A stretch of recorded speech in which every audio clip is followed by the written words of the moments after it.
Hi guys, welcome to my YouTube channel Anees preparation. दोस्तों, आज मैं आप लोगों के लिए लेकर आया हूँ एडवर्ब। तो दोस्तों, ऐसी ही मज़ेदार वीडियोस को ट्रिक सहित पाने के लिए आप मेरे चैनल को सब्सक्राइब कर लें। और हाँ दोस्तों, अगर आप इंग्लिश ग्रामर से रिलेटेड एकेडमिक या कम्पिटिटिव किसी भी तरह की कोई वीडियो चाहते हैं तो कमेंट बॉक्स में ज़रूर बताएं। मैं जल्द से जल्द उस टॉपिक पर वीडियो बनाऊँगा। तो आइए आज का टॉपिक स्टार्ट करते हैं। एडवर्ब। दोस्तों, एडवर्ब दो शब्दों से मिलकर के बना है। पहला एड, दूसरा वर्ब। दोस्तों, एड से मतलब है एडजेक्टिव और वर्ब से मतलब वर्ब है ही और इक्वल टू एडवर्ब। दोस्तों ध्यान दीजिएगा, एडजेक्टिव, वर्ब और एडवर्ब। तो एक एडवर्ब जो होता है इन्हीं तीनों की, एडजेक्टिव की, वर्ब की और एडवर्ब की, इन्हीं तीनों की विशेषता को बताता है। ओके, इसका डिफिनेशन देखते हैं। देखिए दोस्तों, इसका डिफिनेशन भी सेम कह रहा है, यही कह रहा है कि an adverb qualifies a verb, an adjective or another adverb. कह रहा है कि एडवर्ब किसी वर्ब, एडजेक्टिव या दूसरे एडवर्ब की विशेषता बताता है। ठीक है, तो एडवर्ब में यही तीन चीज़ें होती हैं, एडजेक्टिव, वर्ब और खुद अपने आप की भी, मतलब खुद एडवर्ब की भी वो विशेषता को बताता है। दोस्तों, काइंड्स ऑफ एडवर्ब। दोस्तों, हर वीडियो की भांति मैंने इस वीडियो में भी काइंड्स ऑफ एडवर्ब को याद करने के लिए एक बहुत ही बेहतरीन ट्रिक बनाई है। और वो ट्रिक है PM सर NDRF T। दोस्तों, इसको समझते हैं। PM सर प्रधानमंत्री महोदय, NDRF के जो जवान होते हैं और T मीन्स चाय। तो इसका अर्थ हुआ कि प्रधानमंत्री महोदय ने NDRF के जवानों को चाय पिलाई। तो ऐसे ही याद रखिएगा कि प्रधानमंत्री महोदय ने NDRF के जवानों को चाय पिलाई। PM sir NDRF T। दोस्तों, इसमें देखते हैं, P का मतलब है एडवर्ब ऑफ प्लेस। P से मतलब है प्लेस और M से मतलब है एडवर्ब्स ऑफ मैनर। S से मतलब है S से मतलब है सेंटेंस एडवर्ब्स। I से मतलब है इंट्रोगेटिव एडवर्ब्स। R से मतलब है रिलेटिव एडवर्ब्स। N से मतलब है adverbs of negation and affirmation. D से मतलब है एडवर्ब ऑफ डिग्री। R से मतलब है एडवर्ब्स ऑफ रीजन। F से मतलब है एडवर्ब्स ऑफ फ्रिक्वेंसी और T से मतलब है एडवर्ब ऑफ टाइम। तो दोस्तों, उम्मीद है ये ट्रिक आपको समझ में आई होगी। तो चलिए अब सारे एडवर्ब को एक एक करके इनका अध्ययन करेंगे हम लोग। ठीक है, तो देखते हैं। पहला है एडवर्ब्स ऑफ प्लेस। दोस्तों, जैसा कि इसके नाम से ही पता चल रहा है, ऐसा एडवर्ब जो किसी स्थान के बारे में बताए वो हमारा एडवर्ब्स ऑफ प्लेस होता है। कह रहा है कि adverbs of place tell where an action is done. Adverbs of place किसी कार्य के होने की जगह को बताता है। फॉर एग्जाम्पल, इसके अंतर्गत कुछ शब्द आते हैं, वो शब्द हैं हियर मीन्स यहाँ, देयर मीन्स वहाँ, अप ऊपर, डाउन नीचे, नियर नज़दीक, अवे दूर, एवरीवेयर प्रत्येक जगह। दोस्तों गौर करिएगा, जितने सारे वर्ड हैं एडवर्ब ऑफ प्लेस के अंतर्गत, ये सारे के सारे किसी खास स्थान के बारे में ही बताते हैं। जैसे इसको एग्जांपल और क्लियर कर लेते हैं। Leave the car here, car यहाँ छोड़ दो। तो देखिए दोस्तों, यहाँ पर जो यहाँ वर्ड आया है, यहाँ, कार यहाँ छोड़ दो, मतलब कोई खास जगह है, वो कार को वहीं पर छोड़ने की बात कर रहा है कि कार को यहाँ छोड़ दो। ठीक है, तो हियर यहाँ पर प्लेस का बोध करा रहा है। उसी तरह से दूसरा एग्जांपल कह रहा है कि Mister Sharma lived there. Mister Sharma वहाँ रहते थे, तो वहाँ रहते थे, तो वहाँ, इसमें जो देयर है किसी प्लेस का बोध करा रहा है। ओके, तो ये हमारा एडवर्ब ऑफ प्लेस हो गया। अगला देखते हैं, दूसरा है adverbs of time. Adverbs of time tell the time of an action.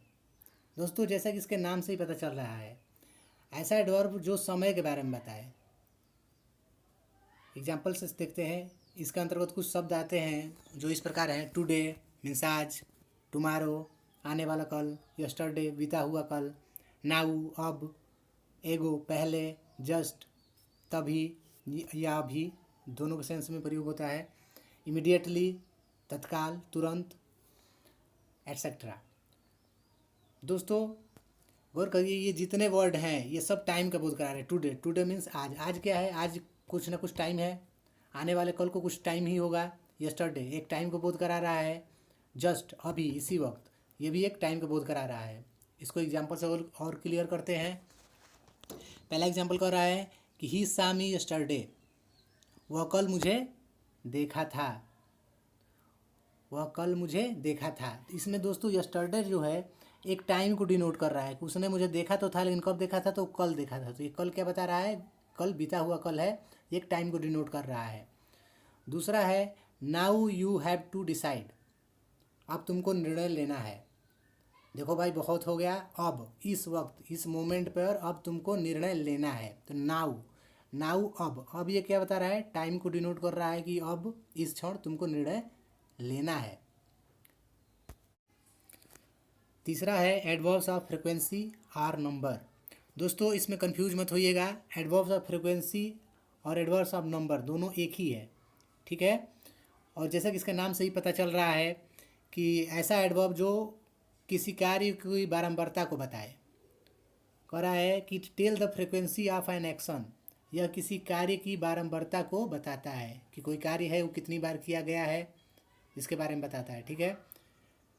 और इसके अंतर्गत आने वाले जो शब्द हैं, वंस एक बार, ट्वाइस दो बार, थ्राइस तीन बार, अगेन दोबारा से, ऑलवेज हमेशा, नेवर कभी नहीं, डेली प्रतिदिन, रेगुलरली नियमित रूप से, एट्सेट्रा।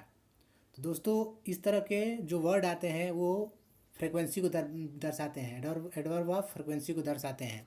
एग्जाम्पल्स इसको और क्लियर करते हैं। कह रहा है कि I take tea twice a day, ये बिल्कुल सच है दोस्तों, मैं दिन में 2 बार चाय पीता हूँ। तो I take tea twice a day, मैं दिन में 2 बार चाय पीता हूँ। तो देखिए फ्रीक्वेंसी को बता रहा है कि चाय तो पीता हूँ, तो कितनी बार पीता हूँ, तो 2 बार पीता हूँ। तो इसमें जो ट्वाइस वर्ड है ये फ्रीक्वेंसी को दर्शा रहा है, ठीक है दोस्तों।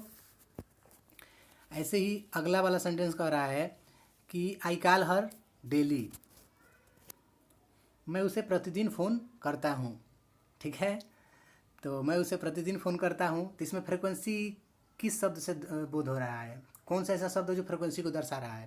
तो इसमें देखिए आई कॉल हर डेली, तो मैं उसे प्रतिदिन फ़ोन करता हूँ। तो इसमें जो डेली वर्ड है, प्रतिदिन, ये किसी कार्य को फ्रीक्वेंसी को दर्शा रहा है कि कोई काम जो है लगातार होता है, बार बार होता है। तो हमारा क्या है, ये जो डेली है इसमें एडवर्ब ऑफ फ्रीक्वेंसी है, ठीक है। चौथा है एडवर्ब्स ऑफ मैनर। दोस्तों जैसा कि इसका नाम है वैसा ही बिल्कुल इसका काम है। मैनर, मैनर मीन्स क्या होता है, तौर तरीका, ढंग। तो मतलब ऐसा एडवर्ब जो किसी काम के करने के तरीका या ढंग को बताए, वो हमारा एडवर्ब्स ऑफ मैनर होता है। कह रहा है कि adverbs of manner tell how an action is done. Adverbs of manner किसी कार्य के होने का तरीका या ढंग को बताता है। दोस्तों इसके अंतर्गत आने वाले कुछ शब्द हैं जो इस प्रकार हैं, slowly, bravely, wisely, loudly, carefully, etcetera. तो दोस्तों इसको और क्लियरली समझते हैं एग्जाम्पल से। कह रहा है कि ही फॉट ब्रेवली, वह बहादुरी से लड़ा। तो इसमें एक्शन क्या हो रहा है, लड़ने का, लेकिन उस लड़ने के एक्शन को किस ढंग से किया जा रहा है, तो बहादुरी के साथ किया जा रहा है। तो इसमें जो ब्रेवली वर्ड है, ये ब्रेवली ये एडवर्ब ऑफ मैनर है, क्योंकि ये कार्य के होने के तरीके को बता रहा है। दूसरा कह रहा है कि ए टोर्टिस वॉक्स स्लोली, एक कछुआ धीरे धीरे चलता है।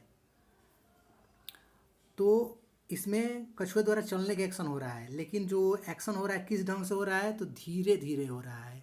ये का इसके चलने का ढंग कैसा है, तो वो धीरे धीरे चल रहा है। तो स्लोली इसमें क्या है, एडवर्ब्स ऑफ मैनर है, ओके। पांचवा है इंट्रोगेटिव एडवर्ब्स। दोस्तों अब देख ही रहे हैं, समझ सकते हैं, इंट्रोगेटिव मतलब होता है प्रश्नसूचक एडवर्ब। ऐसा एडवर्ब जिससे प्रश्न पूछा जाता हो वही हमारा इंट्रोगेटिव एडवर्ब होता है। कह रहा है कि adverbs that are use to ask questions, वो एडवर्ब्स जो प्रश्न पूछने के लिए प्रयुक्त होते हैं वो हमारे इंट्रोगेटिव एडवर्ब्स होते हैं।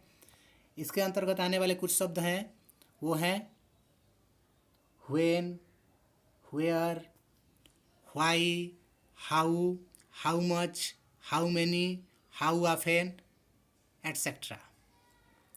दोस्तों इसको एग्जाम्पल से और हम क्लियर करते हैं। कह रहा है कि व्हेन विल यू रिटर्न, तुम कब वापस आओगे। तो इसमें देखिए दोस्तों, ये तो प्रश्न पूछने का कार्य हो रहा है, इसमें तो ज़्यादा दिमाग लगाने की ज़रूरत ही नहीं है कि क्या है। सीधी सी बात है कि इंट्रोगेटिव एडवर्ब होगा तो प्रश्न पूछने का कार्य करेगा। तो इस वाले में एग्जाम्पल में प्रश्न पूछा जा रहा है कि तुम कब वापस आओगे। तो इसमें जो व्हेन है वो व्हेन हमारा क्या है, इंट्रोगेटिव एडवर्ब्स है।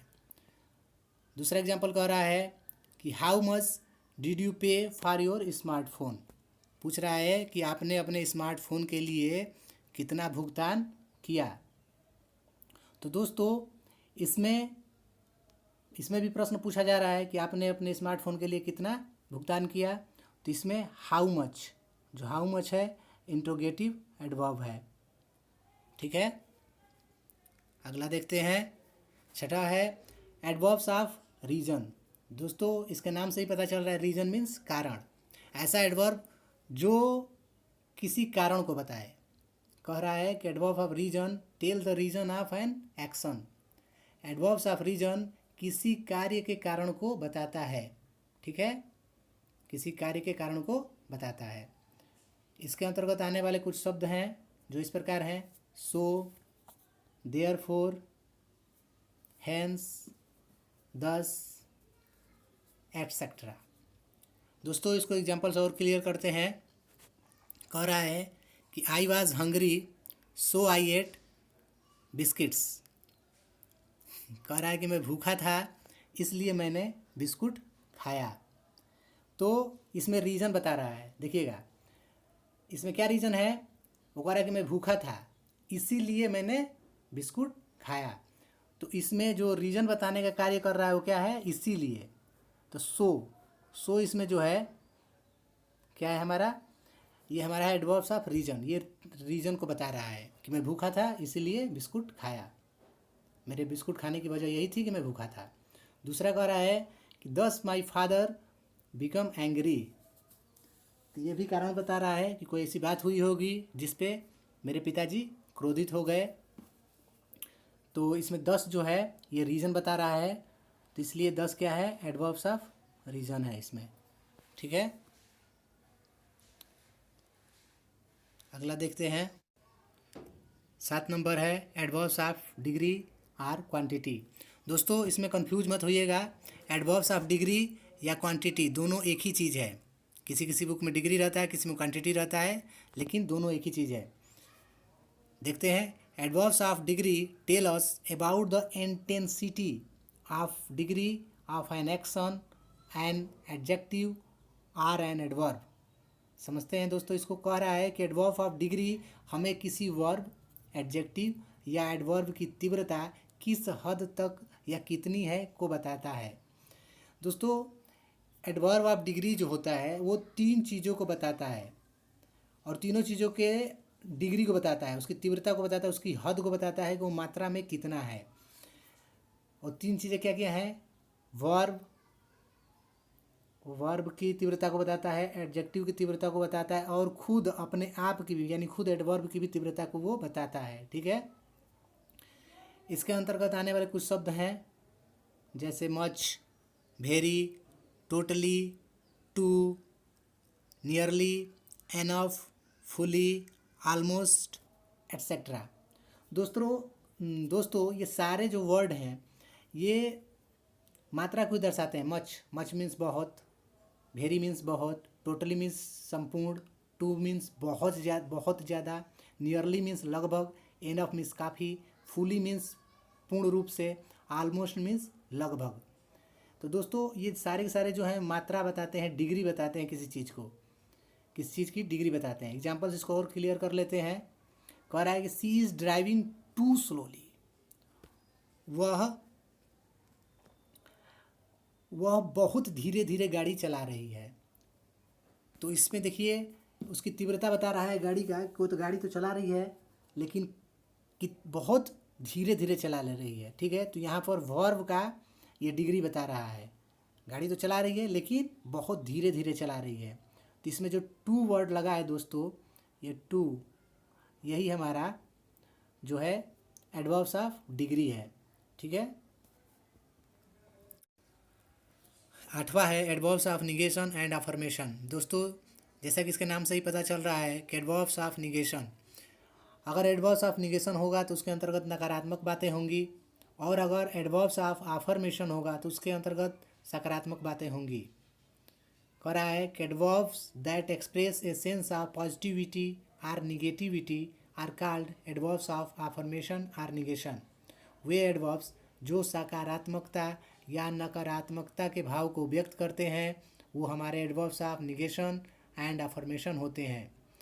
दोस्तों एडवर्ब ऑफ अफर्मेशन के अंतर्गत कुछ शब्द आते हैं जो इस प्रकार हैं, जो हमेशा पॉजिटिव सेंस देते हैं। यस मीन्स हाँ, श्योरली मीन्स निश्चित रूप से, yes, surely, certainly, definitely, etcetera.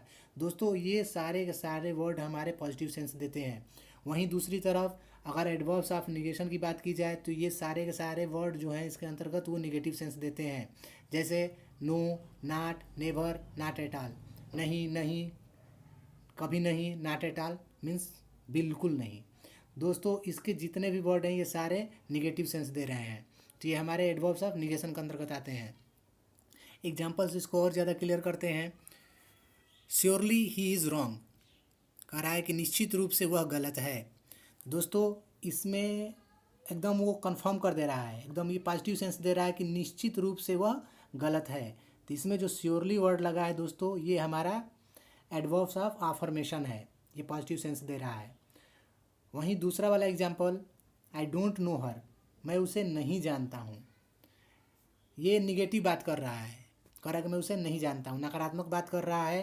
तो इसमें जो हेल्पिंग वर्ब डू नॉट लगा है पूरा का पूरा ये हमारा एडवर्ब्स ऑफ निगेशन के अंतर्गत आता है। ठीक है, नौवा है रिलेटिव एडवर्ब्स। दोस्तों ये एक सेंटेंस को दूसरे सेंटेंस से जोड़ने का कार्य करता है, जैसा इसका नाम ही है ये जोड़ने का कार्य करता है। देखते हैं, कह रहा है कि when interrogative adverbs are used to connect two sentences are called relative adverbs. कह रहा है कि जब इंट्रोगेटिव एडवर्ब्स का प्रयोग दो सेंटेंसेस को आपस में जोड़ने के लिए होता है तो वे रिलेटिव एडवर्ब्स कहलाते हैं। इसके अंतर्गत आने वाले कुछ शब्द इस प्रकार हैं, when, where, why, how, how much, how many, etcetera. दोस्तों एक बात ध्यान रखिएगा, इंट्रोगेटिव एडवर्ब और रिलेटिव एडवर्ब्स में थोड़ा सा अंतर होता है। ये जितने वर्ड लगे हुए हैं when, where, why, how, how much, how many, अगर ये इंट्रोगेटिव एडवर्ब्स होगा तो उसमें इंट्रोगेटिव एडवर्ब्स में ये वाक्य में पहले ही लग जाते हैं और पहले लग के ये क्वेश्चन पूछते हैं। लेकिन रिलेटिव एडवर्ब्स में ये जो वर्ड हैं व्हेन, वेयर, व्हाई, हाउ, ये WH टाइप जितने भी वर्ड हैं ये सेंटेंस के बीच में लगते हैं और ये कंजंक्शन का कार्य करते हैं रिलेटिव एडवर्ब्स में, तभी तो एक सेंटेंस को दूसरे सेंटेंस से जोड़ते हैं। ये देखिए एग्जाम्पल से इसको समझते हैं, क्लियरली समझ में आ जाएगा। कह रहा है कि I know where she lives, मैं जानता हूँ वह कहाँ रहती है। तो दोस्तों इसमें जो वेयर है दो सेंटेंस को जोड़ने का आपस में कार्य कर रहा है। छोटे छोटे दो सेंटेंस है, एक छोटा सा पहला सेंटेंस है कि आई नो, मैं जानता हूँ, और दूसरा सेंटेंस है सी लिव्स, वह रहती है। तो वेयर बीच में आ गया तो वह कहाँ रहती है, तो वेयर, ये दो सेंटेंसेस को जोड़ने का कार्य कर रहा है। ठीक है, दूसरे एग्जाम्पल में देखते हैं, कह रहा है कि I forgot the time when my teacher comes, मैं उस समय को भूल गया जब मेरे शिक्षक आते हैं। तो इसमें दोस्तों देखिए मैं उस समय को भूल गया, किस समय को भूल गया, जब मेरे टीचर आते हैं। तो इसमें व्हेन जो है ये दो सेंटेंस को जोड़ने का कार्य कर रहा है, ये दो सेंटेंस के बीच में आया हुआ है। तो यहाँ पर व्हेन जो है हमारा रिलेटिव एडवर्ब्स है और एक कंजंक्शन की तरह यहाँ पर कार्य कर रहा है, दोनों काम कर रहा है ये, तो हमारे ये रिलेटिव एडवर्ब्स है। ठीक है, और एक बात ध्यान रखिएगा दोस्तों, रिलेटिव एडवर्ब्स में इस रिलेटिव एडवर्ब्स के बिना दोनों सेंटेंस अधूरे रह जाते हैं।